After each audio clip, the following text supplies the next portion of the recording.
and the doors weren't going to open until 10. I don't like baseball, even a tiny bit, so I'm not super tempted to go to that. Baseball is great on a hot summer day with beer and nothing. At the park, television, no way. I can't watch it on TV. But at the ballpark, but it's got to be a hot summer day. I don't know why people go down in the freezing cold, rainy weather to do it. Yeah, I don't think he originated this, but Todd always says it's not a sport, it's a pastime. I always figure any sport that someone as out of shape as Cecil Fielder can be a star of. Yeah.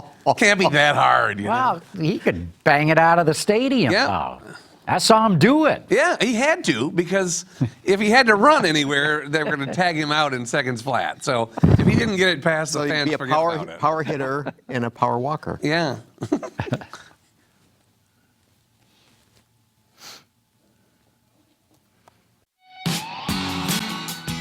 Watch Autoline After Hours live at Autoline.tv every Thursday at 3 p.m. Eastern Time. That's 12 p.m. Pacific. You can subscribe to this podcast for free by searching for Autoline in iTunes, Stitcher, or YouTube. Autoline After Hours is brought to you by Bridgestone Tires, your journey, our passion. Lear, a global leader in automotive seating and electrical systems. And by Borg Warner, propulsion solutions that support a clean, energy-efficient world. All right, welcome everybody to Autoline After Hours. Gary. Where you been? Oh man, I've been on vacation. It was awesome. It was really good. Good for you. Yeah, it was. I needed a break. It Mine was had worth wacky it. cars in Uruguay. Yeah, that's right. No, exactly right. And that voice that you just heard was Frank Markus from MotorTrend. Good having you on the show. Always great to be here. Yeah. This is Jeep 4x4 day, by the way. I just want to make that clear. Last week there was no show because I was driving the Jeep Gladiator in California. What'd you think? It's amazing. It really, really is an interesting vehicle. Everybody's saying that it's a Wrangler with a box on the back. Way more than that. I would say it's a Ram 1500 with a Wrangler front end. I mean, it's And like Iacocca used to say, if you can find a better doors off, roof off, windshield folding pickup truck, buy it. That's right. And you're not going to be able to. Nope. But yeah, that's quite an amazing vehicle. But so today they're having this special thing that if you go to Jeep.com, you can buy the launch edition. And very clever what these guys are doing. So they're going to make 4,190 of them, which I learned 419 is the area code of Toledo, Ohio, where they're built. And they're going to give somebody the possibility of winning up to $100,000 so they can take a year off and enjoy their Jeep Gladiator. What are we sitting here for? Let's get going. Of course, it costs you That is my next car. Yeah. And everybody at Chrysler knows it. They didn't tell me nothing about this. You got until the end of the day, Sandy. You definitely get on there and buy that launch edition. And that voice that you just heard is Sandy Munro from Munro and Associates, our special guest for the Yeah. Who's going to buy a Jeep Gladiator, apparently? I'm, yes. Well, you're a Jeep guy anyway. Yeah, I've been a Jeep guy for a long time, before everyone watching was born. Yeah, Well, actually, I most have a are. Rubicon right now. That's what's the white thing that's sitting outside. That's mine. Yeah. Yep. We can get a Rubicon Gladiator. Yes, yes, yes. It's I'm decided to move and get a Gladiator.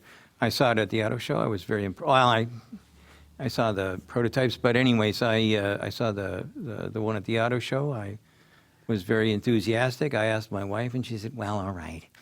and so maybe I'll do that. 4,000. No, that's probably gone already. That was probably gone about. I know.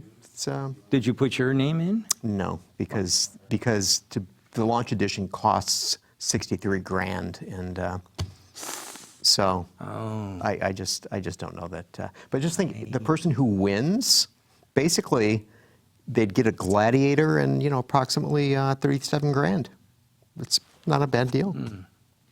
For that one person. That's that a one great person. deal. That's right. Although, what does this guy do that he can take a year off for $37,000? I don't think I asked him, they're not forcing anybody to take the year off. But if you wanted to, It So- would And pay your for an boss would off-road say, trip. oh yeah, you can come back after a year. Right.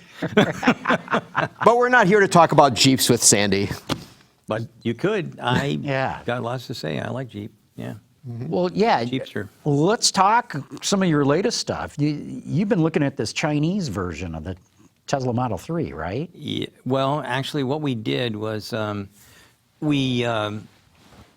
Chinese are very interested in what their competition is going to look like, and so we know exactly what the American version looks like, and then we did a study to find out how much the American version would cost if it was derated or decontented down to something that could sell for $35,000, and that was a piece of cake. So we got that done, and then the Chinese came along and said, "Well, what about these cars when they come to China?"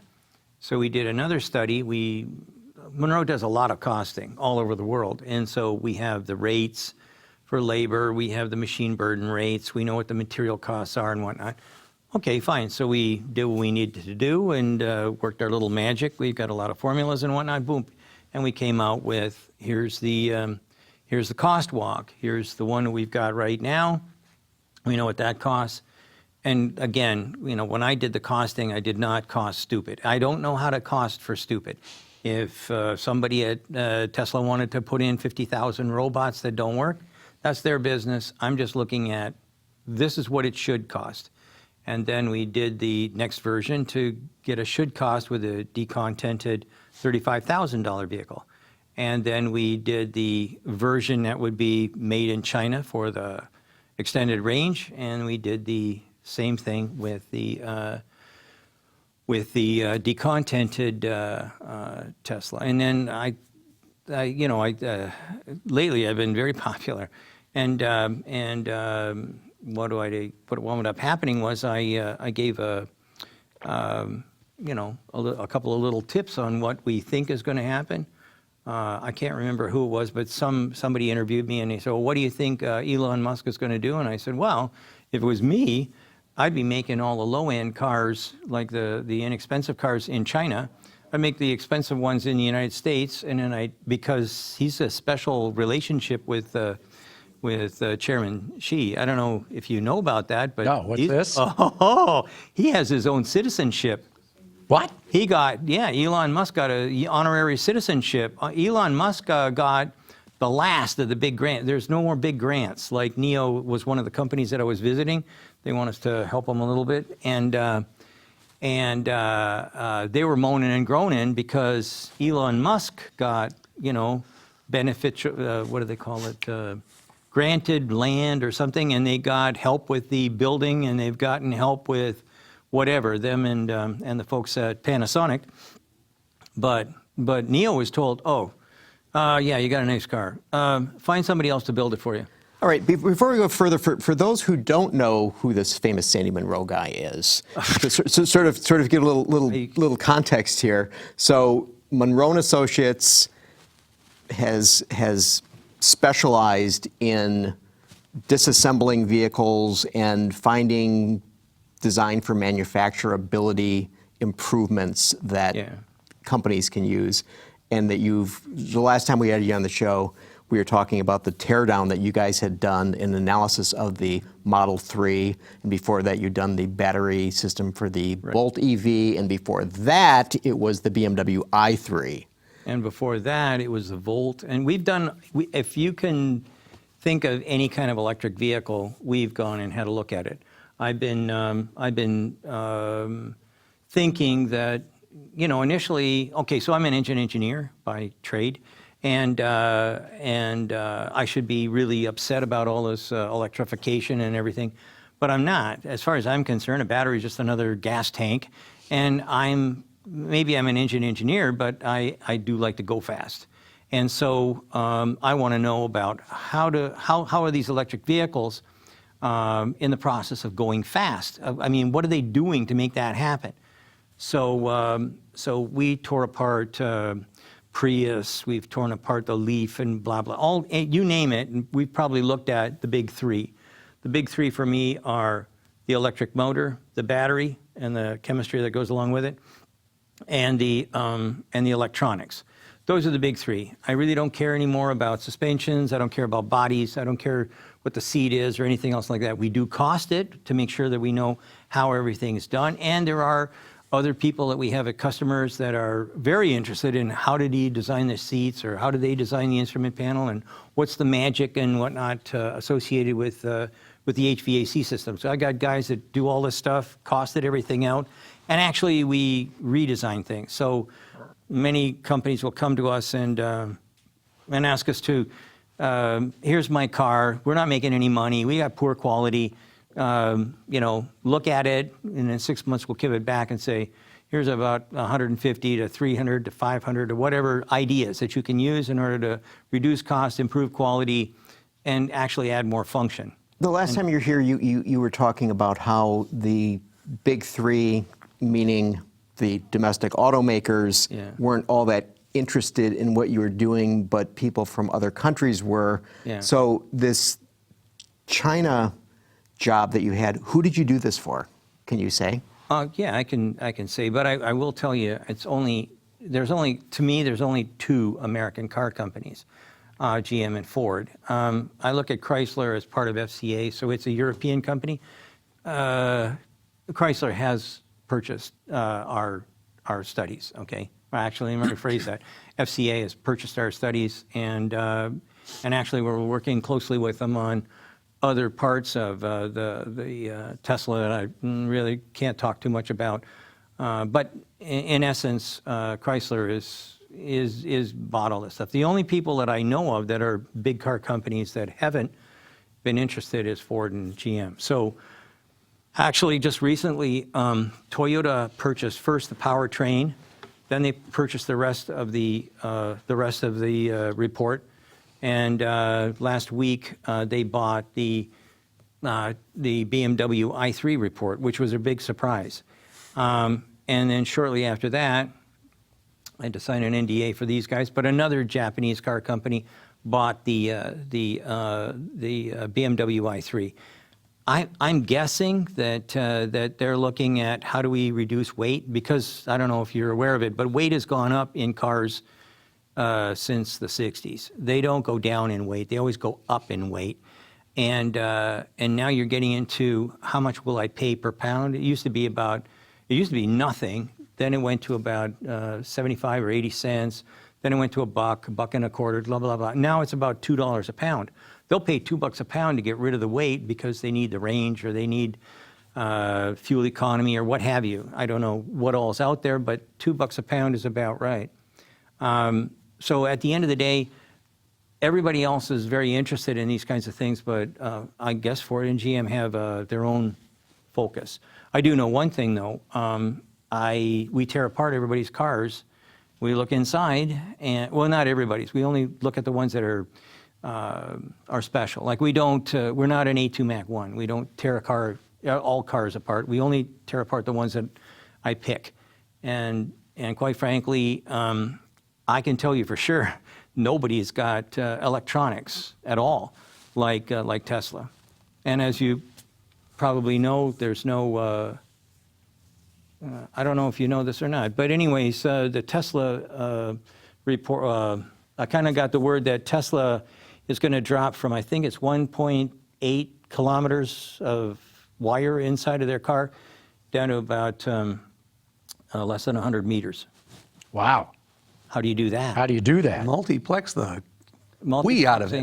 Multiplexing is one way, but I think it's going to be mostly wireless communication with no multiplex. I know one thing for sure, for that amount of wire, you're only looking at power wire. There's no way you could do anything else except for power.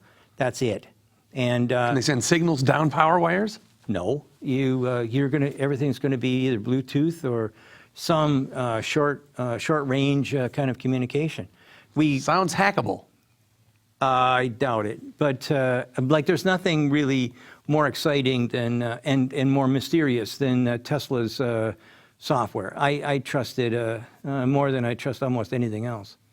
So Tesla will build Model 3s in their plant in Shanghai, isn't that the Yes. plan? Yeah. So this study was for somebody who's going to compete with that plant? Oh, it's more than one. Oh. We selling it to everybody. So on this trip to China, I gave 2 speeches that were specifically on the Tesla, and we've sold 4 packages. I mean, these are not cheap. Like the first package, the one that's got all the stuff with eye-catching features, and it's got side-by-side analysis, all kinds of things. That's $87,000. Then the next version is 40 grand. And then the last one here is another 40 grand. And in China, normally they do a lot of negotiating, but we didn't have any problem. And we've sold 4 of them in that trip, so bingo. We Paid for the trip. We paid for the trip. And we've got a lot of other people that are talking to us.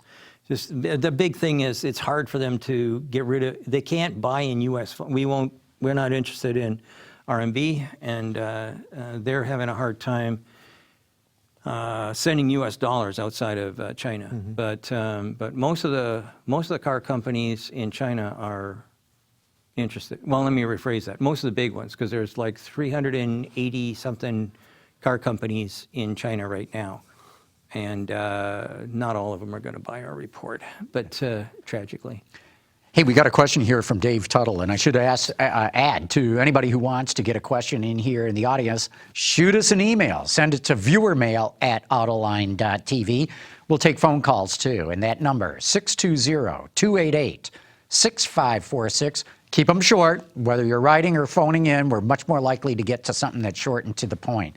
But anyway, Dave Tuttle had written in to say, you talked about how Tesla could reduce the price, the cost of the Model 3 in China. He says, what are the biggest leverages that Tesla has that it could cut the cost on the Model 3 and the Model Y? Number one, and if you're an MBA, go like this. Close your ears. Vertical integration. They don't have to pay a whole bunch of people extra profit, and they make it right there. So, yeah, vertical integration. That's number so one. Tesla should vertically integrate? They are vertically integrated. Because they bought everything on fire sale in 2008 or whatever to outfit that plant, right? Well, the thing is, they make their own seats. They have cushion rooms. They have all kinds of things. Yeah, that why would you nobody make your else- own seats, though? I understand making your own electronics, your own screen, all that, but why would you make your seats? As a matter of fact, we do a lot of costing, and you know what? There's gold in them there seats, and people have kind of like forgot that, hey, there was a reason we used to do this, and they don't now. And quite frankly, if you have a look at seats, instrument panels, circuit boards, I mean, you have to look at it from a different standpoint. You have to look at what's my profound knowledge and what is truly a commodity. It used to be that screws and bolts and nuts, and that was a commodity. Everything else was profound knowledge. That was too far. That was like nuts, okay? But at the end of the day, if it looks like one of the big 3, the electric motor, the battery, and the circuit boards, and you're not doing it, you're not a car company. You're a reseller. Okay, so vertical integration is one, but they're vertically integrated in California. How can they cut costs doing things in China, besides just lower wages and all that? The lower wages are lower, but they're not that much lower. But they're still doing vertical integration. They're still doing the things that they did right here. But the biggest thing is, these guys have got they got great engineers. I mean it. They being Tesla or they're being China Tesla? No, the China Tesla and the American Tesla is the same Tesla as far as I'm concerned. From an engineering standpoint, they haven't decontented it to the point where they're going to, make a cheaper body or something different in the body. They're not going to do that. It's going to be pretty much the same. They don't see the advantage, and they don't have the issues. Like, so I worked at Ford, and we had issues when we brought the Erica engine out, because I worked for Ford then. It was supposed to be identical to the European engine, and actually, at the end of the day, I think there was like 3 parts that were the same.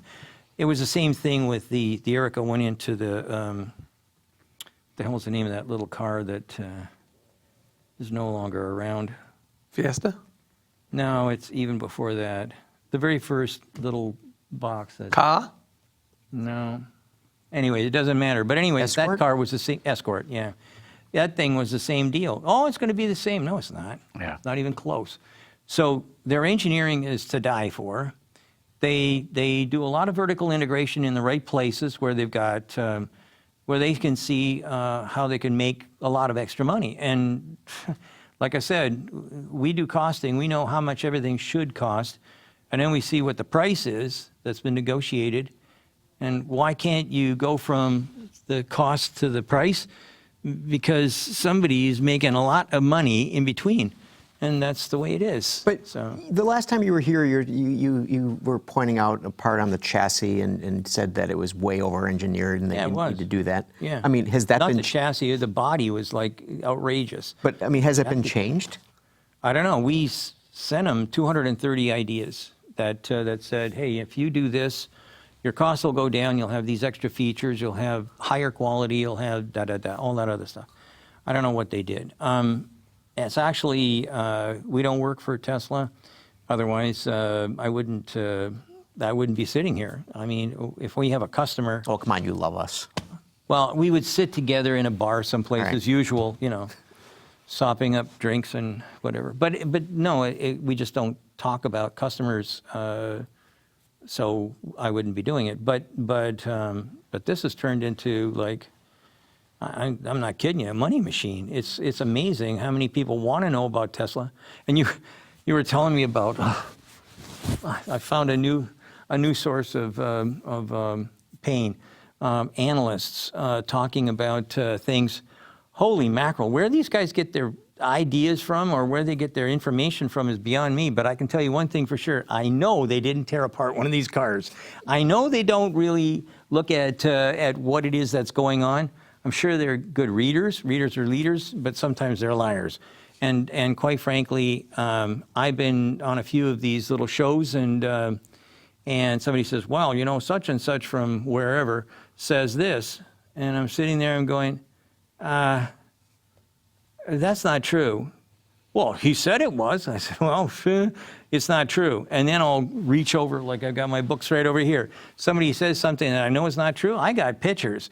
I've got numbers. I got data up the yin yang. There's nobody going to argue with me. That's for sure. And if I don't know the answer, I got 80 or 90 guys that'll happy to tell you which ends up. These other guys, I don't know. I think it's web searches and blogs and who knows. I don't know, but it's not for real. Yeah. Hey, let's go back to Tesla in China then.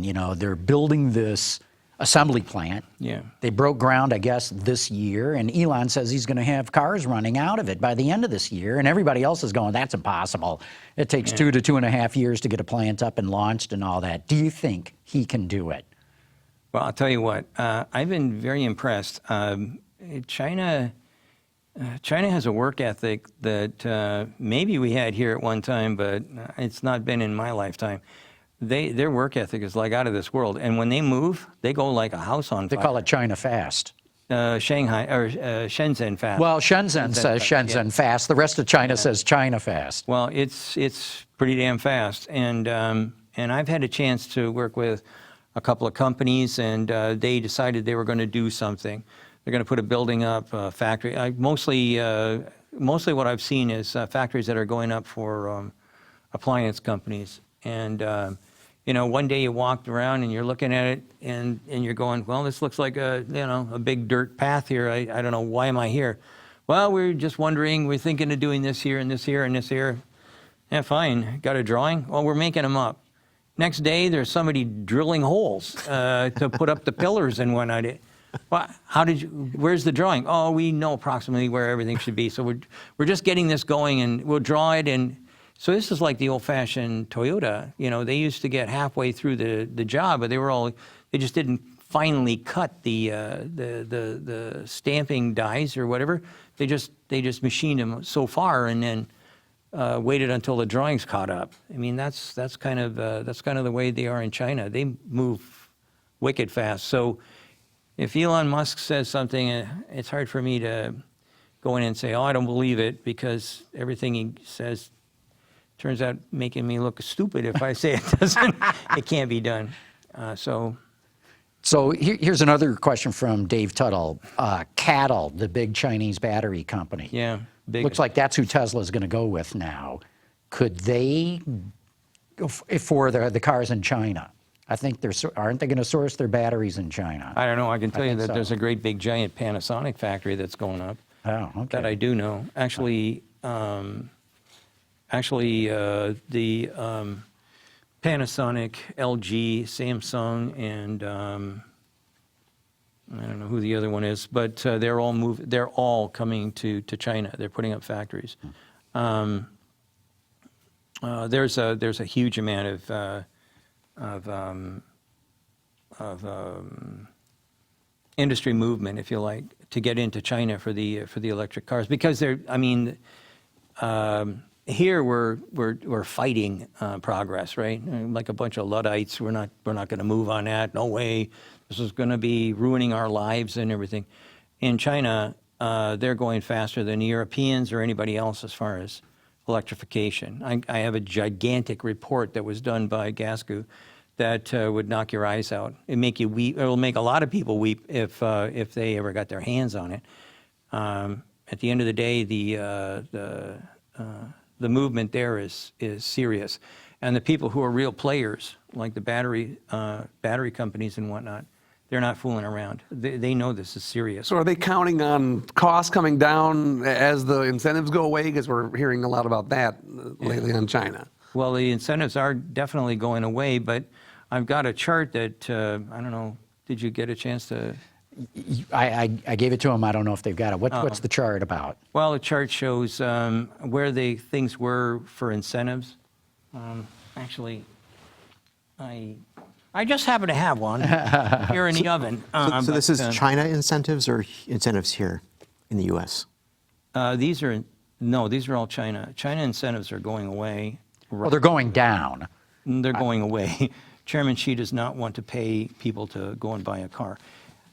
He wants them to Get the cost down. get the cost down, and the only way to do that is through volume and through new ways of building product, and they seem to be heading in the right direction to make the challenge work. So is it your impression then that they may pull ahead of the state of the art of engineering batteries and so forth that we've had? Because this would be kind of news. You know, China has always been following or taking things apart and figuring how they do them. Are they taking the lead and getting way out in front of us now? Or What American battery company is there? well, okay, maybe not the battery itself, but other parts of the car and All whatever. right, well, the electrification, I mean, apart from Tesla, when you look at circuit boards and whatnot, they look pretty much all the same. The Chinese, on the other hand, they're going to deep dives. I don't know how. Do you know that all these little circuit boards on Teslas, they got little teeny aerials all over them. Those antennas are feeding information or receiving information, and I mean they're receiving it to the board. They're not looking for whether you're taking a selfie or not. These things are constantly being monitored. It's a big deal. Anyway, this is if you can find that picture in the PDF I sent you, that would be great, because here it says here, so from 2016 to 2018, you can see the growth. I don't know if you can see the growth, but anyway, the growth is here, this part here, and that's with the incentives. And then they say combined weak subsidiaries and double points policies. These double points policies are like for, it's easier you can get an electric car without any waiting. If you want an ICE vehicle, then you've got to put your name in along with, I think it's 12 or 20 grand or something like that, and you put your name into the lottery. If you happen to win the lottery, you can now pay for your license, which is another tremendous amount of money, and then you can go and get whatever the car is, and if it happens to be imported, it's ×3. Not so much fun. And if you don't if your name isn't picked in the lottery, guess what? You can try again next year with another fresh 20 grand or whatever it is to put in.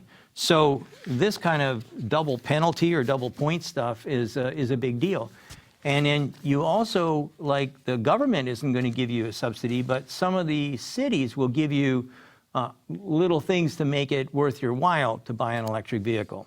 But you can see, even if you can't see, this chart is going from small subsidies here, and then over to here to less subsidies but more points, and then over here to what they see is going to look like in 2025. So the point is 6 years is that they're going to make it worth a person's while to buy an electric car because A, they'll get the car, B, they'll get a license for the car, C, they may have some place to park the car. I mean, is that sort of the approach they're taking? That's kind of it. And the then big thing is they're not going to get big money from the government. And then sort of Frank's point is that does the battery technology in China change as a result of the volume, or is it just simply volume that is going to drive the prices down on the battery? The volume will drive the Which I prices sort of down, think you're but, asking.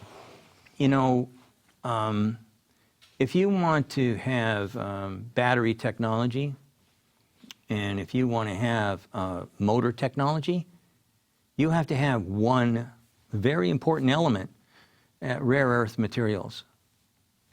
How much do you think we mine for rare earth materials in the United States? Like zero. Next to zero.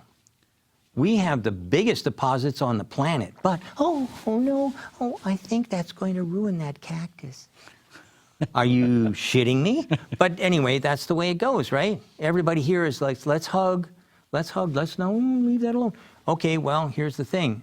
Pretty soon when the economy starts to fail, maybe somebody will catch on, or either that or when somebody gets rich enough and whatnot, they'll take it over and do it here as well. But without rare earth, you can't make the batteries that we want. You can't make the electric motors that we're looking for. It just can't be done. Now, China, on the other hand, they have got a huge desert as well, full of rare earth materials, and that's where we get, if we want anything, that's where we have to go. Guess what? If you control the thing that everybody else needs, even if it is only a handful of stuff, you aren't going to make your car. Nobody thinks too far ahead. The Chinese do, though. But I mean, They're but really looking isn't at the it. thing that there has to be companies that are actually working on developing the batteries and developing the motors and going down that road?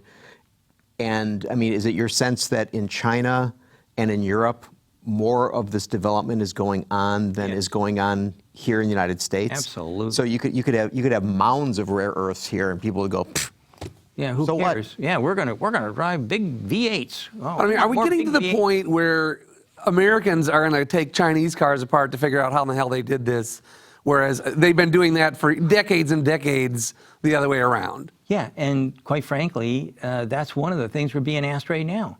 Can you start taking apart Chinese cars to find out what they're doing? Because they're using a different battery technology in a lot of cases. They're, you mentioned, well, I think somebody mentioned BYD or something. BYD doesn't use lithium ion. They use ferrous, blah, blah, whatever, something.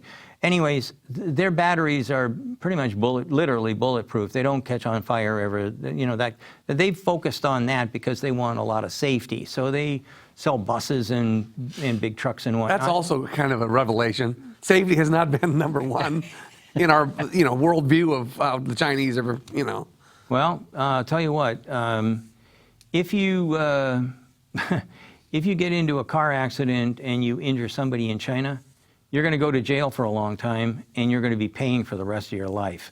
They have almost anything that you've seen on TV about China is bullshit. 100% crap. I've been going there for 6 years, okay? I've seen 2 beggars in 6 years. And I go for a month at a crack, and I go at least 3 times a year, most times 4 times a year. I've only seen 2 beggars in my time there, and I've been to every kind of city you could ever imagine. I never saw one building fall down. Everybody says, they always show these buildings, falling into a lake or something. I've never seen any. I never saw one. I saw a lot of buildings that went up faster than you could possibly believe. I don't know how they do it. Except for the fact that they work 24 hours a day. They do not have a break. Everything, when they're putting up a building, it's like right now, and it's 24 hours a day, 7 days a week. I don't know where they find all these people, but it's like ants on a donut. These things they go up fast. So, and yes, we are starting to get people asking us to look at this Chinese car and that Chinese car. Hey, we got to take a quick commercial break right now. We got a lot more to talk about, but we got to pay some bills here. So we got to give a shout out to the companies that support this show. The world is changing at an ever-increasing pace. No matter what the mode of transportation, there is always the need for an efficient propulsion system. And that's exactly what BorgWarner has been doing since the earliest days of the automotive industry. We create innovative mobility technologies that reduce energy consumption and emissions while improving performance. Our proven track record has made us an industry leader in forward-looking propulsion solutions for combustion, hybrid, and electric vehicles. Lear Connexus offers a parental controls application with geofencing that sends notifications regarding driving behavior and location, including curfew alerts, acceleration alerts, and speed alerts. All delivered to a smartphone application that includes vehicle location, driver notifications, and a report card of driving history, including notifications when predefined geographic boundaries are crossed. For more information, visit Lear.com.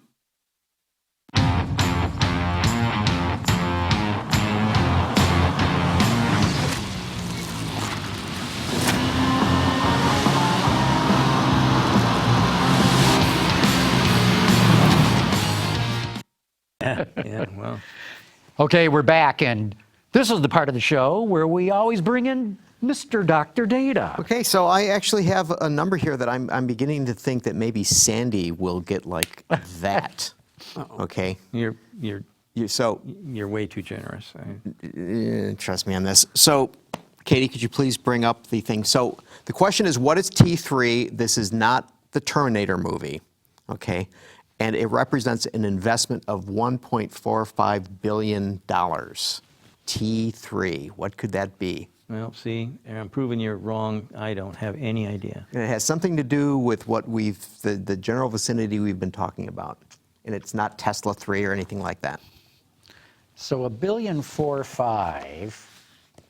that's a pretty good investment.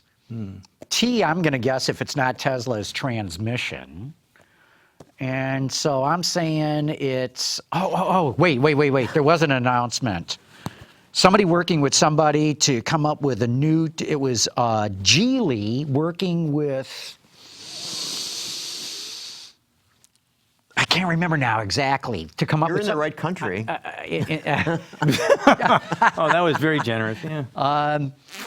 Okay, I guess I'm not going anywhere with it. No? Does it have anything to do with new battery technology? No. Solid-state batteries? No. Okay, you stumped us, Gary. All right, All right. Katie, bring up the answer. It's Oh. a Chinese ride-hailing startup, and the reason it's T3 is next.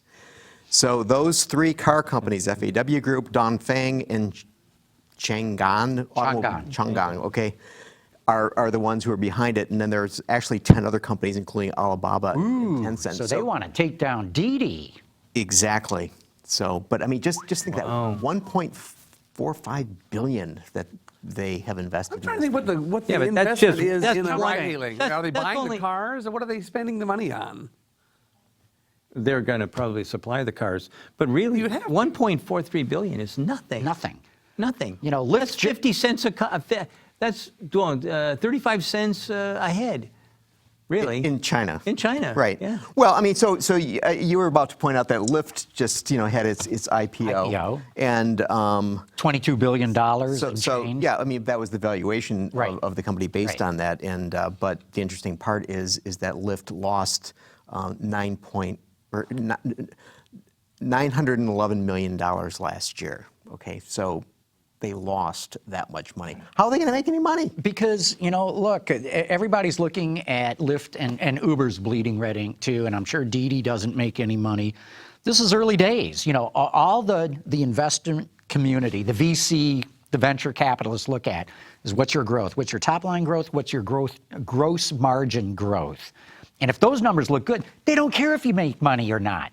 because they think at that level of growth, you're going to be the next Amazon, the next Google, the next whatever, unicorn that's out there. What do you think, Frank? Those things mystify me. Anything that can be valued that much and have zero capital, just, I don't get it. I'm an engineer. Didn't we have one of these things that was called the bubble? What was Tech it? bubble? The tech bubble, yeah. Yeah, that's what they called it. Yeah, Yeah, but that's 5 years out, Sandy. You should put all your savings into it right now. Yeah.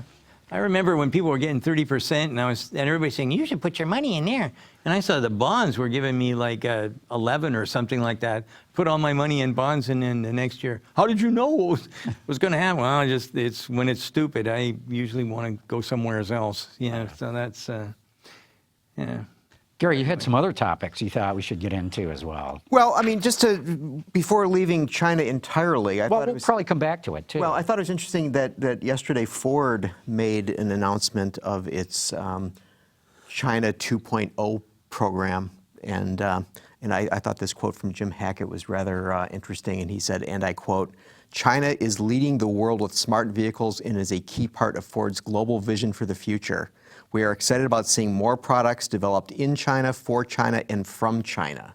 Now, I mean, so it almost is leading the world with smart vehicles. Sandy, you just said that you've been there like a zillion times. Yeah, I have. Are they leading the world with smart vehicles? Telling you what, there's a lot of smart engineers. I mean, when you've got billions of people to pick from, and in a lot of cases, you can get a free engineering degree. You know what? Smart people that are engineers, they can do smart things. Now, when I went 6 years ago, they were very, very reluctant to do anything because the way that the professors taught them was, here's the answers to the question. I'm going to teach you all. If you answer these, if you answer all the questions just the way I'm telling you right now, you'll get a pass. Now it's a lot different. And I'm telling you what, when I was at NEO, I got a chance to talk with some of the people there, and I was very impressed.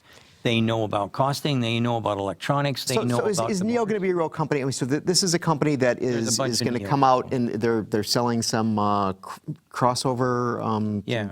one or two SUVs. There's a couple of SUVs, and then they've got, and they've they're got a electric whole vehicles. bunch of, But I mean, their sales are like on the order of like 8,000 or something. yeah, they're small. But I like looking at the 1.43 billion that they're going to spend on a ride company. The same sort of a deal. These guys have got a lot of wicked smart people, and it kind of remind me a little bit of how Tesla used to be when I was poo-pooing them. Just a bunch of, what do they know, kind of a thing. Now nobody really dismisses Tesla. Well, there are a bunch of analysts that dismiss them, but so far they've been coming up snake eyes with their predictions. I'm telling you what, if we don't watch what's going on in China, we're going to be very, very surprised, hugely surprised. In 6 years at me going to China, I've been surprised at every trip. Every trip I see something that I never would have expected out of China. So, and I've driven one of those NEO SUVs. They drive really nice. The fit and finish is fabulous. The designs are, they look they're kind of more European than American, but I'm telling you what, they're spot on. And if they start importing these things, there's going to be a lot of unhappy or unlucky locals. That's for sure. Especially if the thinking in Washington D.C. changes. If it changes from, oh no, we're going to just keep on burning coal and pumping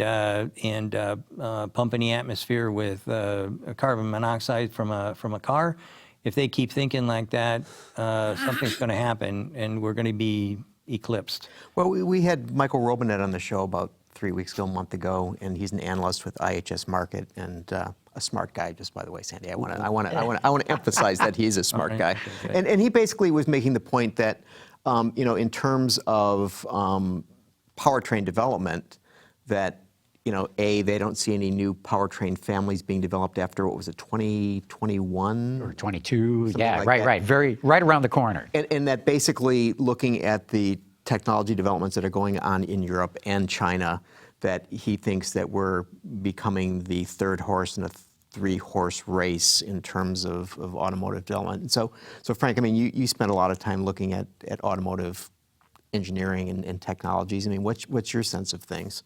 Well, I think there's a number of things coming. First of all, electric cars, the big, hang up on there is they take a long time to charge. I'm seeing technologies that promise pulse charging that'll give you 200 miles in 5 minutes or something like that, whereupon that's gas station time. I think if that pans out, we can just shut down all the fuel cell programs, because that's been the joy there is you can gas up like a gas car. So I read the same thing, that engine programs are, if you're an engine engineer, better be in trade school at night. Yeah, well, I will tell you, the big thing for me is whoever comes up with solid state batteries. Like, if we don't have every inventor in the United States working on solid state batteries, we don't have much of a chance. It's as simple as that. That's the big leap. Forget Panasonic, LG, and all the other guys. If we have solid state batteries, because it's like you're trying to put a lightning bolt into it. It'll be very, very fast. It's very thin, very light. I mean, I've seen prototypes. Still at least 10 years away is what the experts tell me. Yeah, but you know what? Every time somebody says it's 10 years away, some guy that, a beautician or something says, well, I tried this, and suddenly it works, and then... There could be, right. No, there's always the potential for a breakthrough like that nobody saw coming. But Yeah.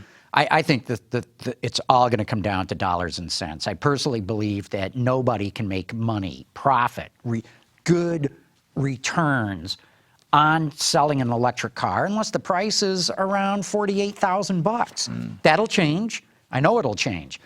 But in the meantime, the only reason China is moving so fast forward right now is it's incentivizing the hell out of this market. And it's creating a real pain to buy a nice car. In Europe, they've got the screws on the automakers with the CO2 emissions. But Europeans aren't making any money on this. I mean, any profit on this. And I think that's what's going to shake out at the end of the day. When can you really start making profits to fund the next generation of electric cars? Because right now they're subsidized. I mean, FCA Sergio Marchionne was famous for saying we lose $20,000 on every one that we sell. I understand. Very low volume, very early in the game, that's going to change. But it isn't going to change real fast. There will be a tipping point, and that's the danger for everybody at the traditional automakers right now. I think that tipping point is probably about a decade away, when all of a sudden electrics, you can make money on them, the public warms up to them, the infrastructure's there, that's when it takes off. But there's about a decade right now where I think a lot of money is going to be spent on electrics that is never going to provide a return. So yesterday, Toyota announced that it's going to be opening 24,000 patents that it has on electrification. And they'll be open for anyone to use for their own purposes, and that if companies buy things like their motors, batteries, PCU controls, ECUs, or whatever, that for a fee they will work with the company. So basically, it reminded me of when when they had the Toyota Institute that would help people learn how to do lean, right? That they would do that. So, is something like that going to help kickstart more electrification, which gets to the point of volume that you were talking about before, Sandy, which would then get to the point of what John is talking about in terms of being able to make money off this stuff? The greatest trick that the Japanese ever figured out was, here's a present for you. The Greeks invented it quite a while ago. Perhaps you've heard of it, something to do with a horse. Yeah. I'm going to tell you something. While you're looking at somebody else's droppings, you're not focusing on the future. And I've always, it's interesting that you should go and benchmark things and you should look at things. But at the end of the day, if you keep looking backwards, you're gonna trip. It's just like every human being. If you walk looking over your shoulder, sooner or later you're going to trip over a log or something, and you're going to stumble. And that's quite frankly, I think what happens when people throw out all these, oh, for, free today. I have a saying at Munro, don't save me any money, I can't afford it. I say it all the time because I don't want to be saving money, I want to be making money. And there's a vastly different mindset that's associated with it. You know what, I have something that, I know I sent it, but I want to show you something that I thought was kind of interesting.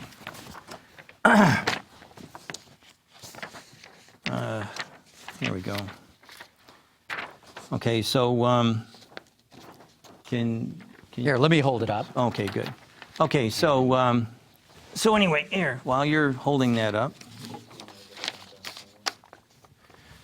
Okay, so let's have a look at this. So here we have the BMW i3 electric motor. That's 170 horsepower. It costs $841, and it weighs 48 kilos. Then let's go over here. This is the Chevy Bolt motor. It's $836, 51.5 kilos, 200 horsepower. Tesla Model 3, $754, 46 kilos, and 258 horsepower. Anybody see a trend there? Huh? So let's do this. Let's look at this part. Okay. So these are the laminates and the magnets, and these are all on the same pieces of 100 millimeter grid paper. Oh, look at the size of the BMW i3, which basically generates the least amount of horsepower. And let's have a look at, it has two magnets. See, the little one goes up in the top, and then this one goes in that other hole right here. Okay? So there's a little teeny hole where that one goes, and a bigger hole where that one goes. And then let's look at the Chevy Bolt. Now, it's got a V configuration, which is smarter, and it has those bigger ones down here, and then smaller ones over there. So it has 4 batteries for every notch. This has got 4 magnets. 4 magnets, I should say, for every notch. This one has 2 batteries for every station. And then we look at the Tesla. Now, the Chevy Bolt is a little bit smaller. The Tesla is a little bit bigger, and the BMW is huge. This one's only got 1 battery, or one. Sorry, I'm having a problem. Still jet lagged. So this one has 1 magnet. This one has 2 magnets, and that has 2 magnets. So in our little world at Munro & Associates, we say that if you can, get rid of parts because they add variation. This is the biggest one. It has the biggest magnets. We don't know what the concentration of neodymium is in it, but they have the biggest magnets. This one comes in second, and it has a lot more magnets, twice as many magnets as what the Tesla has. If BMW tomorrow said, hey, you can have my patents, what would you be getting? Okay, and that's what people have got to think about. Why did Tesla go in and look at these other guys and say, oh, I'm going to copy their stuff? As soon as you start copying, you're giving up. That's it. So what we're doing. It's a starting point. It's a starting point. So here's the thing. This is what we're going to do. Okay, so we have looked at everybody's motor. And I'm going to take a look at all of these 3 things, and I'm going to say, hey, you know what? What's the good idea here? What's the good idea here? What's a good idea here? And how am I going to consolidate? So I take the best from all of these motors, and these are only 3. We've got, I don't know how many more. We've got a lot more somewhere. And I'm going to take a look at these 3 and all the other little things that we've found, and I'm going to try and figure out how I can make something that's better than the best.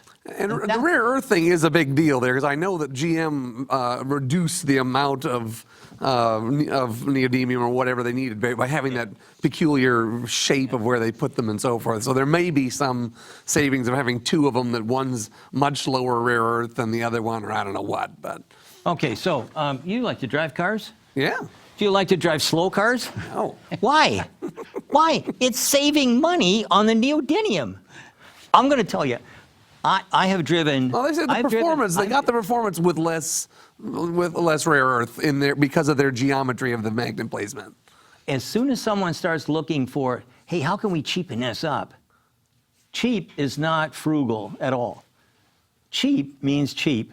And when you start looking at cheapening the product in hopes that the customer won't notice, you're going to lose. We drove that Tesla 3. And after you drove it and whatnot, I drove it inside the building and whatnot, the big wow. But after you drove it, and we never used that parking lot before, but after you drove it, and you went in, and I'm looking at it, and I'm going, I wonder what this thing can really do without somebody that I might kill in the car. And I drove it across the road, and I put it through its paces, and I was shocked. I was shocked at what that car could do. At the great performance. We've got guys at Munro that have bought these things, and they got both the motors. They got the induction motor in the front, and they've got the PM motor in the back. Okay, ludicrous is the word that they use, and that is exactly correct. And now, yesterday, I drove. There's a wheel hub company called Protean, and I drove their vehicle. And I could not believe. So wheel hub motors, the first thing that runs through my mind is I'm going to wind up with an effect that's going. That's because not of the what unsprung happened. weight. Right. Well, you know what? I have changed my mind. I drove that thing. I was sitting at a stoplight.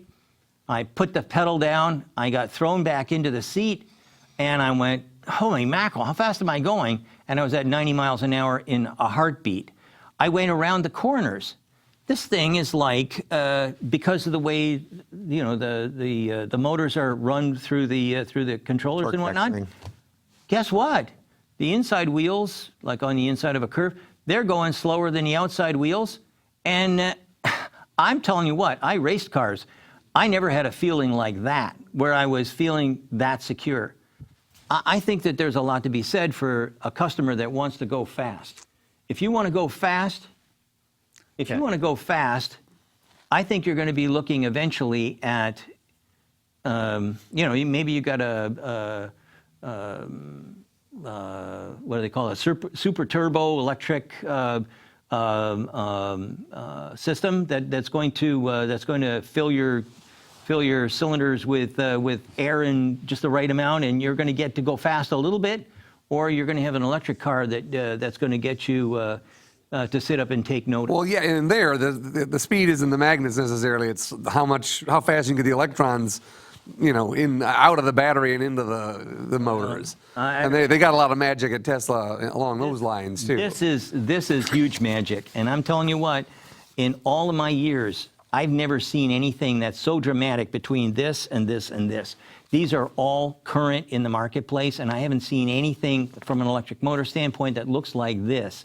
Like the Tesla one, you mean? And I'm still, we're going to have a little deal. We're going to put out a report on that too, because the Chinese are on it like white on rice. They really are excited about the Tesla motor, and they don't know what's going on. I can tell you right now, the granular structure on those magnets is vastly different than everybody else's.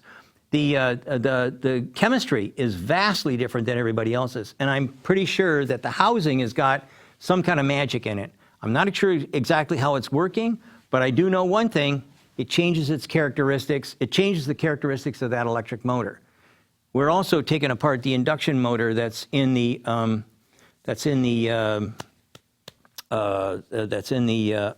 Tesla, the front motor, and Elon Musk has alluded to switch reluctance electric motor, and I think he's not. I think he's telling the truth. Nobody says, "Well, I can't see him," but we've overmolded. We've overmolded all kinds of things inside of aluminum for defense projects, and I don't see any reason why we couldn't do the exact same thing and then hide magnets inside of an induction motor. So we're going to take this thing all apart. We kicked it off today. And we're going to go into deep dives on this thing so that we can tell our customers exactly what's going on inside there. And with this one here, with this other motor, we thought we knew what we were talking about, but we were wrong. Right now, we're revising the cost. We're going to sell everybody that bought the Tesla report. We have to revise it. We have to tell them we thought we were going in the right direction, but once again, we were surprised. And tell them what the right direction is. So there's a whole bunch of new stuff that's in the report that's going to have to come about. So speaking of surprises, is there anything that you know that may surprise Tesla? I mean, we have Porsche coming out with the Taycan, and we've got Mercedes coming out with the GLE. Is that right? EQ, isn't it? EQ, I'm sorry. But I mean, so we have these companies that have smart engineers and big resources. Do you know of anybody that is I mean, is the Taycan going to come out and nobody's going to buy a Model S or? I doubt that very much. Again, I said something a while ago. I said that Tesla's more than a car company; it's a cult, and I think that Elon Musk is the only hero in the United States. Did you hear his rap that he? I don't want to hear rap from anybody, not especially not you. Hear his you. rap? He's singing about Harambe, the ape that was shot at the Cincinnati Zoo. Do you remember that? No, I don't. Yeah. And I didn't hear the rap, and I probably will not search for it. I either. think you should search for it. And it'll, Wait a minute, what time is I it? think you ought to search We got for to it. keep things moving here. You got to listen to that, and you might sort of like rethink some of this. Well, I don't know. All I can tell you is that as far as I'm concerned, I really didn't care for the guy initially. I really thought that the car was crap when we first started doing things, and I thought that this was all going to collapse in a heap. Not so much anymore. I mean, who else have we got that isn't a rock star or a movie star or a baseball star or whatever kind of sports star? Who else is there, right? Nobody. Oh, yeah, they talk about the president and a few people in Congress every once in a while, but they're soon forgotten. The only guy that's sitting here that's a hero in the United States is Tesla. I can't think of anybody else. We don't have a Mother Teresa. That's for damn sure. Frank, Okay? you're the MotorTrend guy. Are you amazed by Tesla's products? I mean, Sure. you've driven everything on planet Sure, Earth. no, I'm they're stunning to drive. I'm also stunned by how quickly they come after you if you have a discouraging word, ever. So that's also because my first report on your initial findings on that teardown, we just got this. Oh my gosh! You didn't call us for a comment or for our view on this thing. I said, well, no, I didn't. I was covering an expert in the field who took your car apart. That was the story. But yeah, so I don't know how much they came directly to you when that all first started to come out. I didn't have to worry about Tesla, the car company. I had to worry about Tesla fans. Oh yeah. Oh yeah. So we had FBI protection. They're crazy. We had to work because Yeah. we're a DoD supplier as well. So anyways, at the end of the day, though, put those characters aside. Everybody said, "Don't worry. They live in their basement with at their mom's house, and you don't have to worry. They're not going to come out of hiding for anything." So okay, so I take that and put it aside, and they're kind of a minority. But you look at the other end of the spectrum, and I mean, some of the people that are driving these cars are smart, wicked smart, and they see something different in this vehicle than they didn't see before, and they feel conscious about world effects and things like that. I think, like I say, GM brought the EV1 out. I worked on that car. We could have made huge gains if we would have just had one thing. They wouldn't allow us to use anything but lead acid batteries. That was stupid. We had nickel metal hydride that we could have used, and they put it in at the end. Well, too late. It's always too late. They always want to go cheap first, and then it's too late. These guys, they're not going cheap first. They're putting out something that just blows everybody away. And that is what people want nowadays. They want something. The other thing that they've got that nobody else has is bewitching quality features. Okay? Things that amaze and delight. Toyota used to do it, not so much anymore. These guys have got loads of it. I mean, every time you turn around, there's another OTA that happened, and all the Tesla people are excited. Or they find a new Easter egg inside that kind of stuff. That's what attracts young buyers. I'm sure that the old guard there is looking at, well, we think that the 65-year-old guys. Well, I'm a lot older than 65, and guess what? I have my Jeep. If somebody comes along and says, I think you should make an electric Jeep, I might not be too thrilled with that.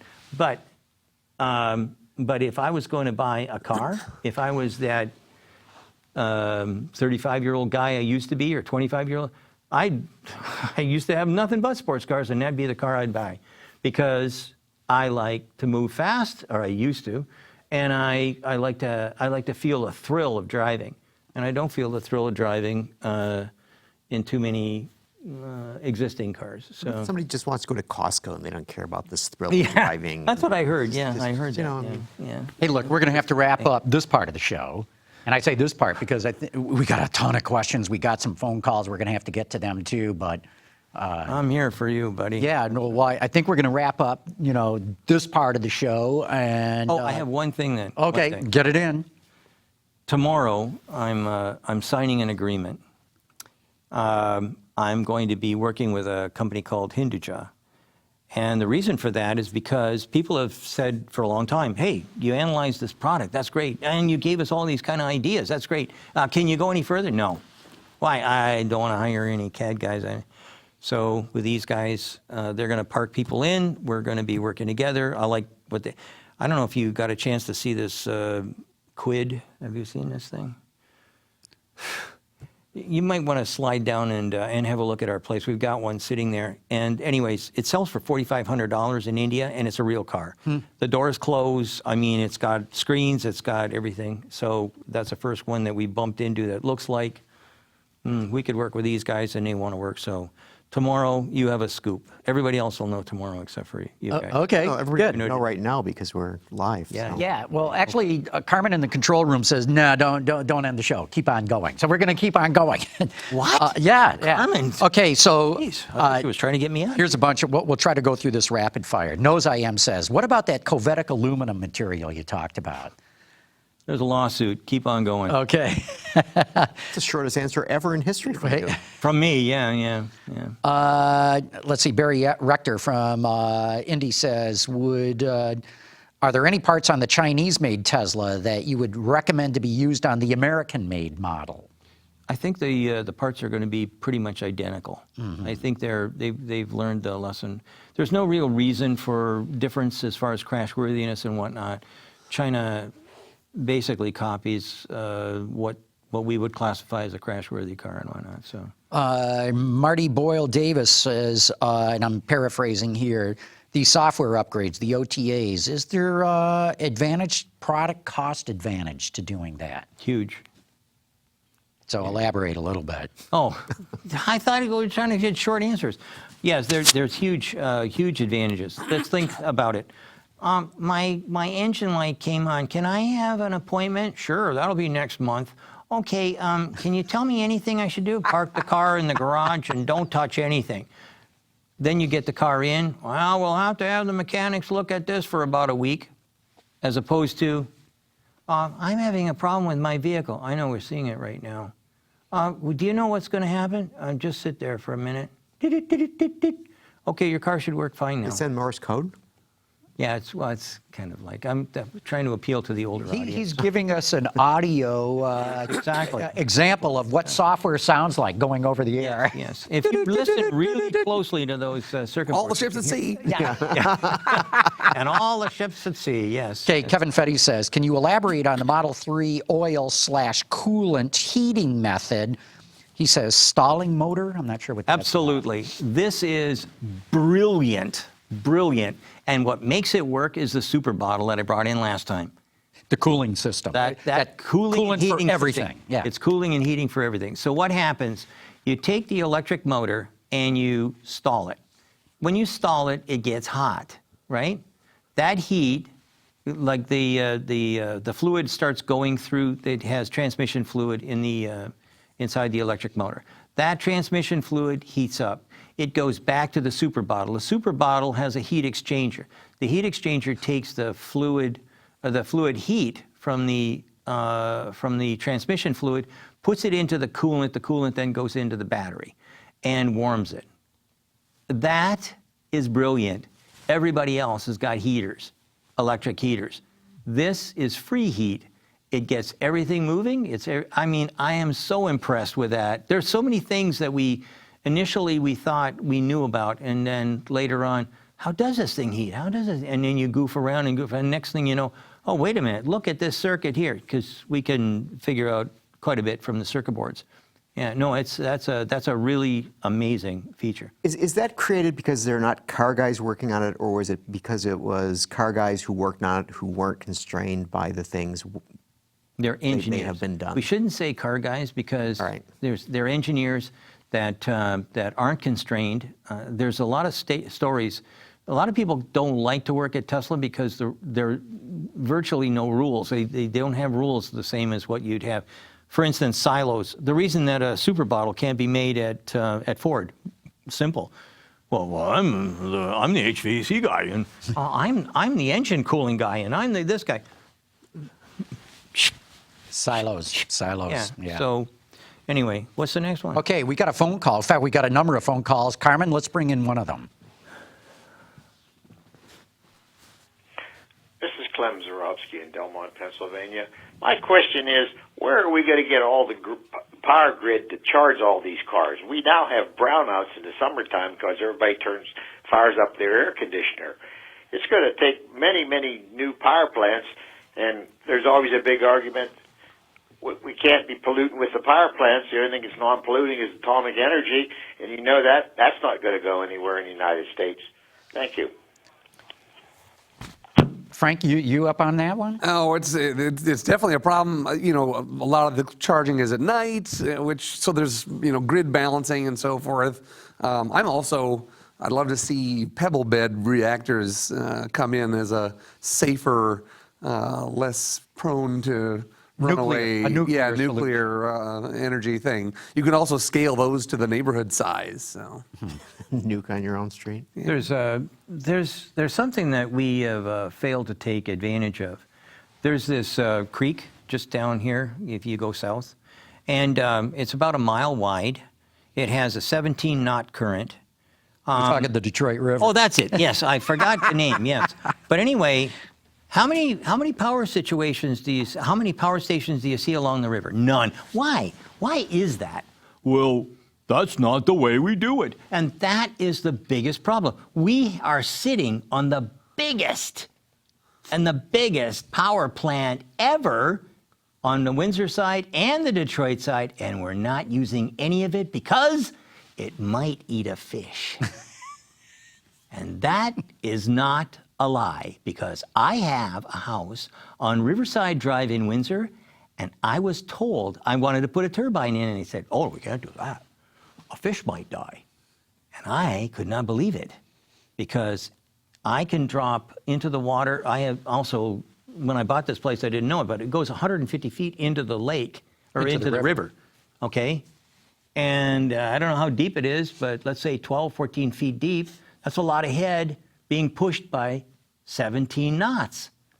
I can get a lot of power out of that, and yet we're using none of it. When it comes down, the only time we've ever used it is for Niagara Falls, right? And that basically gives most of the power for Ontario, Ohio, and New York, and we're not using the Detroit River. What's with that? I mean, and then by the way, France is about 92 or 94% nuclear power. They seem to know how to do it. Maybe we should buy one from them. Anyway. You can take it apart. Yeah, What? but Yeah. you got to get to these pebble beds that Frank's talking about, because France also has a disposal issue, as we do in this country, with nuclear waste. Well, Is it we're letting it pile up. Isn't that why we have Kentucky and Tennessee? The Hey, mines? ooh. I just Okay, let's keep going here. Brian Kim wants to know, will Rivian avoid the manufacturing sins of Tesla? I hope so. Rivian has a lot of. They have a lot of people that came from the automotive industry, and I doubt very much if they're going to go and do goofy things with robots and things like that. They'll be a lot more conservative, and they'll probably be a lot more focused on people making products as opposed to Robots. robots. Okay, Aussie to you. I'm going to paraphrase here. He wants to know, is the China car going to be built to U.S. standards, glass thickness, door beams, all that kind of thing? Yeah. Edward Chow, has Tesla made any improvements to the body structure of the Model 3? I don't know. We were thinking about buying another one and tearing it apart to look at that, but the improvements that they would be making is kind of like weight reduction and basically changing the structure of the product. If they're happy giving away a lot of extra aluminum and steel, fine. I mean, it passes. Like I said before, you can over-design things. Things are redundant on that car. It's got more than it needs. It's just extra weight that you got to drag around. So, A.M. Guerrero from Manila in the Philippines wants to know, what's going on in the Chinese industry right now? Sales have really slowed down. There's the cutbacks and all the EV stuff. What's your sense of the Chinese auto industry? well, the chart that I got from Gasco does not agree with that. Isn't there something here going on in the United States with a bunch of people saying that, the market is heading south because whatever, and somebody told me about the market really is going like... Well, I told you yesterday, on a daily selling rate basis, March sales were actually up. The SAR came in at 17.5, which none of the analysts saw coming. It's way stronger than what any of them thought. Having said that, though, there's no question. Car sales have slowed down dramatically in China. My own personal opinion is they'll probably pick up again before the year's out. I think they're picking up right now, and that's what Gasco said in their speech. There was a slow point here at the beginning of the year, and I think it'll just be going. And by the way, when I was in China, I got asked, how many cars do you think are going to be produced in the United States this year? And I said, I don't know, somewhere around 17 million. And everybody went, ho, ho, ho. Obviously, they got the word from the other. That's right. So. Hey, we've got another phone call here. Carmen, let's bring that one in. Hey, John. Jeff Siegel calling from Akron, Ohio. Love your show, as usual. Hey, I wanted to ask, the government and the dealer association is putting so much pressure on Elon Musk. Why isn't anyone defending this American manufacturer or hiring Americans to build a product in America? Just wanted to know. Thanks. Yeah, I think what he's alluding to is, Tesla not using franchise dealers and trying to sell direct. And look, there's a very powerful lobby in the form of the National Automotive Dealers Association, and they don't like what Tesla's doing. And Tesla, though, I think is potentially also hurting itself because it's banned from selling cars in a number of states. It's limited from selling cars in a bunch of other states. I'm not saying that they should go with a franchise dealership, but... Where's that lawsuit these days? Yeah, no, that's a great question, Frank. I've lost track of it. Yeah. There's Tesla sued the state of Michigan in federal court. It's somewhere in the Circuit Court of Appeals right now. Kind of a Hail Mary, like this. If this didn't work, they were really. It was kind of that was it. They were stuck with the status quo forever. Correct, right. But if they win, it'll cascade to the other states. That'll Exactly right. But that's a good question. I haven't. But I sort of got from his question was like everybody seems to be you're either a Tesla fanboy or you're dumping on Tesla. And why isn't Tesla being held up as the paragon of American manufacturing? No, you're right, Gary. Because they're doing this stuff in Fremont, California. They're engineering this stuff. Well, all true. I'm not sure the SEC is dumping on him. I mean, they've got some legit beefs, and they made those plain, and he's kind of run a little afoul of those. So that's a different thing. Right. But that is a good point. That no one has really come out and said, "Hey, look, Tesla, this is an American company." They've kicked the European luxury brands in the ass. I mean, what they've achieved with 3 models being banned and limited in quite a few states is extraordinary what they've achieved. And so it gets to your point of Elon is basically more of a hero. Yeah. But he seems to be an unheralded hero. Just and earlier if they hear tonight, the rap, then man, he's done. Sandy referred to 2 American companies, GM and Ford. It's like Tesla is a California company.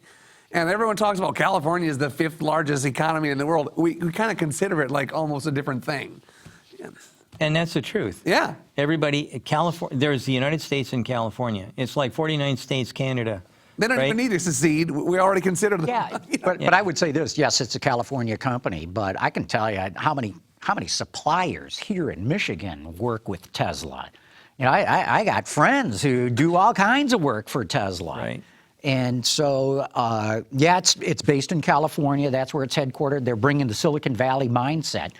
There's a lot of traditional automotive manufacturing, American manufacturing, heavily involved with Tesla. No, at the end of the day, I hear all this stuff as well, and mostly what these guys are doing is they're going wham, wham, wham, want the good old days back, and it doesn't happen that way. And the good old days weren't all that good anyways. So I really, when I hear about this kind of stuff, and we don't want those guys because they're not doing what we want them to do, and we're not getting any money out of them. And okay, fine, you don't want the trend to change, but personally, I think that it will change. And I'm a big fan of free enterprise. I'm not a big fan of any group that wants to get together, lobby, and then keep everybody out because my food bowl. It's like that the rice bowl thing. I don't care for. I'm a capitalist. Sorry. Okay, Jeff Wooden wrote in to disagree with you. He says you can send communication over power lines. Yeah, you can. He says the X10 communication protocol for home automation was developed in 1975, sending data and control signals over home power wires. Right. There are more modern protocols that even allow sending TCP/IP over power lines. Right, and that's true. But that's not what Tesla's doing. So you're saying they're going Bluetooth. It's Wi-Fi on these little chip antennas, hey? There's tons of them, yeah. Yeah, wow. Hey, we got another phone call here. Carmen, let's bring that one on. Hi, John. Dale Leonard out of Cleveland, Ohio. I have a question for Sandy. Just wondering how he ever decided to get into this line of work. Great show as always, and hey, shout out to Frank. Markus, love reading your articles every month. I'm a loyal subscriber. He's the Take guy. care. Bye-bye. Okay, so Thanks for that, Dale, yeah. how did I get into this business? Okay, so I was doing well at Ford Motor Company. I'd been promoted a lot. I was up in the echelons, I guess, and I had a friend. His name was Ed Deming. And Ed Deming, most of the stuff that we developed for, or most of the stuff we use now was developed at Ford. How to think differently, how to design a product with a minimum number of parts, but the maximum amount of functionality and stuff like that. And it wasn't being received real well at Ford because of just actually the same things that we were talking about before. These guys that were at Ford at the time, they did not want a lot of change. They didn't want to see things go away. They were, I remember one adage was, what was it? Plastic is for kids' toys, aluminum is for pots and pans, but iron is what you use for trucks. And okay, fine, whatever. That really wasn't good. So I was standing in front of Dr. Deming, and Red Poling came out, and the two of them got into an argument, and in front of Red Poling, Dr. Deming said, "You should quit." And you should quit this, boy. Get the hell out of here before you're as crazy as this asshole here. And so I thought, maybe this is a good time to leave. And so it was a very bad year. Anyway, That's great. I wound up living in a truck on my 40th birthday. Say life begins at 40. I was sleeping in a truck, and I was born in January, so it was tough. Anyway, go ahead. Paul Bansner from Hanover, Germany writes in to say, what does Tesla have on their chargers to keep them cheap and powerful? Do they use special tech inside and outside the car? They do, but the outside stuff, the charging units themselves, people have asked us if we can get hold of one of those things and look at it to find out how they charge. And so far we've snake eyes again. We haven't been able to. Inside, I don't know how much you've heard about this, but the MOSFETs and the chips inside of the motor controllers and whatnot are ceramic as opposed to silicon, and they move a little. Everything moves different in their product. We had to decap them and whatnot. I'm not the expert on this, and I may have misspoke just now, but anyways, that's on one of the slides that I sent you. Elon Musk even finally admitted that they have controllers that are vastly different than everybody else's. We knew that already when we took them apart, and that's the difference between what we do and what others do. We took the chips to pieces to find out what was going on inside. And again, if you want, you can have a look. To me, it looks like nothing. It's just white stuff and copper stuff and silver stuff. I don't know what it is, but my guys know. So. Okay, I'm going to make this the last question. There's a few more, but I think we've answered them. Justin wants to know, do you think Tesla is going to make it despite closing their stores and having 2 rounds of layoffs?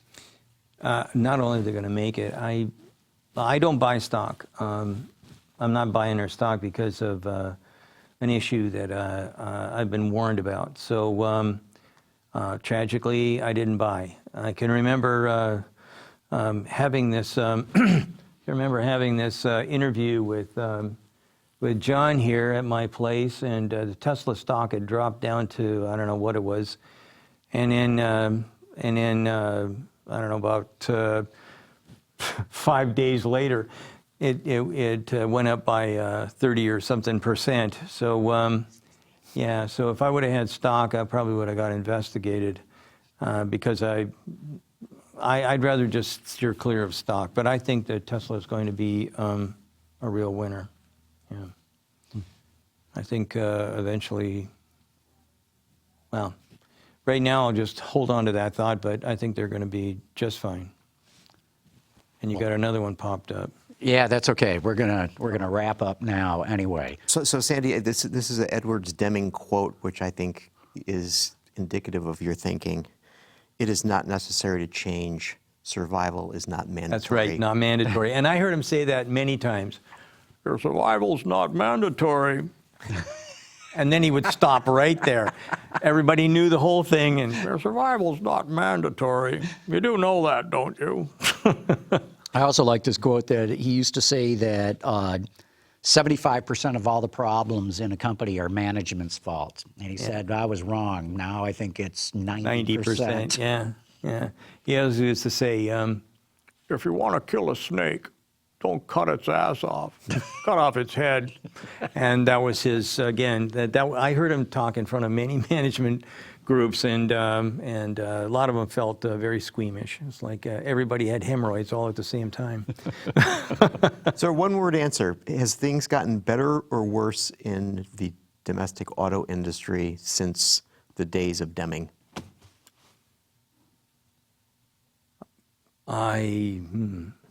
Worse. I think it's gone down. I think the quality has gotten a little better, but you asked for a one-word answer. Yeah. Anything else, Gary? That's it? Mr. Sunshine? Yeah. Real good. Sandy, thanks for coming back on the show, and I'm sure this is not going to be your last appearance on After Hours. Well, I hope not. Good. Frank, great having you here, too. Yeah. I'll be back too if Yes, it's you allowed. will. Yes, you will. We'll definitely have you back. And Why don't you ever have the show at his house? I mean, why don't we go to, you live in California, don't you? No, I'm here in Royal. yeah. Yeah, I thought you were in California. Yeah, we like having all the gear right here. I hate hauling gear around. Good idea. Anyway, we're going to wrap up. I want to thank all of you for having tuned in for this extra bit. Autoline After Hours is brought to you by Bridgestone Tires, your journey, our passion. Lear, a global leader in automotive seating and electrical systems. And by Borg Warner, propulsion solutions that support a clean, energy-efficient world. Visit our website, Autoline.tv, where you can watch us live Thursday afternoons. Get your daily fix with Autoline Daily and in-depth analysis and interviews with Autoline This Week. There's all that and much more at Autoline.tv.